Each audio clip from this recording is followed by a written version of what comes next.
안녕하세요, 자유 유튜브입니다. 오늘은 미국의 펀치 대기 중 중국에서 탈출해야 되나? 라는 제목으로 한번 이야기를 해볼까 합니다. 자, 그러면은 지금 미국과 중국의 무역 전쟁이 어떤 양상으로 펼쳐지고 있는지 한번 짚어보겠습니다. 본격적으로 영상을 감상하시기 전에 구독 버튼과 좋아요 버튼 눌러주시면 감사하겠습니다.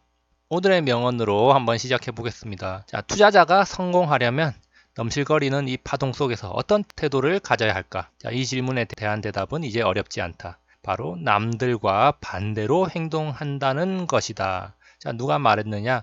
자, 유럽의 전설적인 투자자 앙드레 코스톨라니가 한 이야기입니다. 남들과 반대로 행동해야지 수익을 얻을 수 있다. 자, 이런 이야기 많이 들어보셨을 텐데요. 자, 오늘의 명언 기억하면서 본격적으로 한번 이야기해 보도록 하겠습니다. 자, 5월 17일자 뉴스입니다. 한국경제 A12면에서 발견한 뉴스인데요. 최근 개인 투자자들의 ETF 매매 규모를 지금 나타낸 건데요. 코덱스 레버리지와 코스닥 150 레버리지에 상당히 많은 금액이 지금 쏠렸고요. 그리고 코덱스 200에도 402억 원이나 쏠린 모습 확인할 수 있습니다. 자, 다시 말해서 개미들은 지금 하락에 대한 반등을 기대하고 적극적으로 매수에 나서고 있다는 거고요. 또 한편으로는 차이나 CSI 300에 약 250억 원 정도의 매수가 이루어진 것을 확인할 수 있습니다. 자, 그러면 이 차이나 CSI 300이 뭐냐? 자, 지금 여기 타이거 ETF 홈페이지에서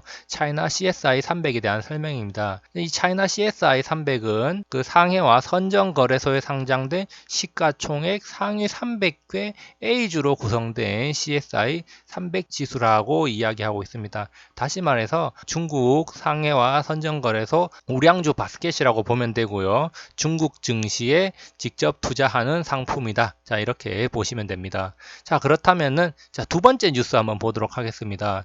자, 이 뉴스는 5월 18일자 뉴스입니다. 자, 미국 과 중국의 무역 갈등이 지속될 때 중국의 신용 등급이 하락할 수 있다. 바로 국제 신용 평가사들이 경고를 하고 있답니다. 뉴스를 조금 더 자세히 보겠습니다. 신용 등급 하락 우려가 있다라고 이야기하면서 DBRS가 지금 부정적으로 전망을 변경했고요. 그 다음에 무디스와 피치 역시 하락 가능성을 주목하고 있다고 이야기하고 있습니다. 국제적인 신용 평가사들이 중국의 신용 등급을 낮출 것이다 이렇게 이야기하고 있는데요.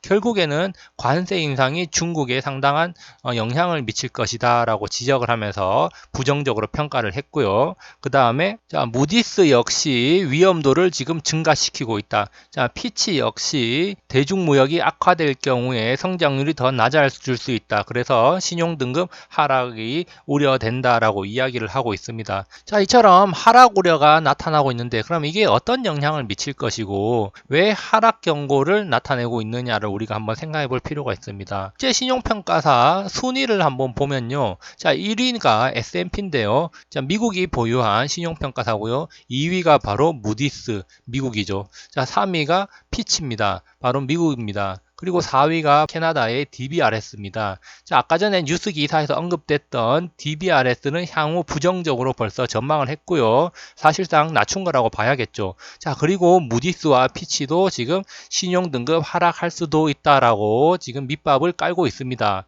1위인 S&P가 가장 영향력이 있는데 이 S&P도 부정적으로 지금 신용 등급을 낮출 가능성이 있다고 언급을 하지 않을까. 자, 이렇게 중국의 신용 등급이 낮아진다라는 소식이 전해지면 시장은 어떻게 반응을 하느냐? 신용 등급이 낮아진다는 소식이 전해지면 외국 자본들이 이탈을 하게 되겠죠. 자, 외국 자본이 이탈한다는 말은 중국 증시에서 돈이 빠져나간다는 겁니다. 자, 그러면 중국 증시에서 돈이 빠져나가게 되면 당연히 주가 하락으로 연결이 되겠죠. 자, 다시 말해서 상해 A주 같은 경우에는 충격이 불가피하다는 거죠. ETF 차이나 CSI 300은 하락이 불보듯 뻔한 겁니다. 최근에 중국 정부에서 중국 증시를 부양하기 위해서 지급 준비율을 낮추고 각종 부양 정책을 펼치고 있었습니다. 자, 그러면서 올해 들어서 중국 증시가 상당히 큰 폭으로 상승을 했죠. 자, 그러다가 지금 무역 전쟁이 본격화되면서 다시 주춤하고 있는데요. 우리나라의 많은 개인 투자자들이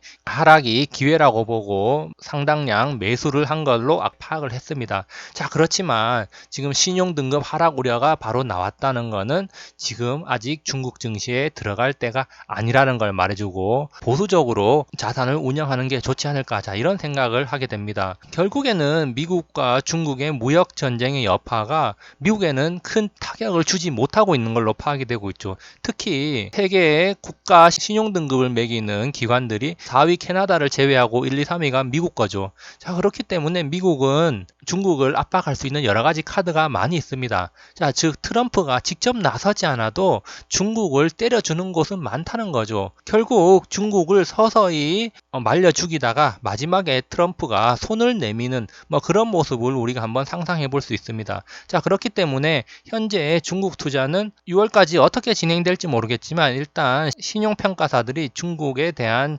전망을 부정적으로 보고 있다는 점을 참고해서 중국에 대한 투자를 하면 될 것 같고요. 향후 미국과 중국의 무역 전쟁에서 미국이 유리한 고지를 밟을 수밖에 없겠구나라는 생각을 하게 만드는 또 하나의 대목이라고 할 수가 있겠습니다. 자, 그렇기 때문에 우리가 이 점을 참고해서 자신의 투자에 잘 활용하면 좋겠습니다. 항상 성공 투자하시기 바랍니다. 감사합니다.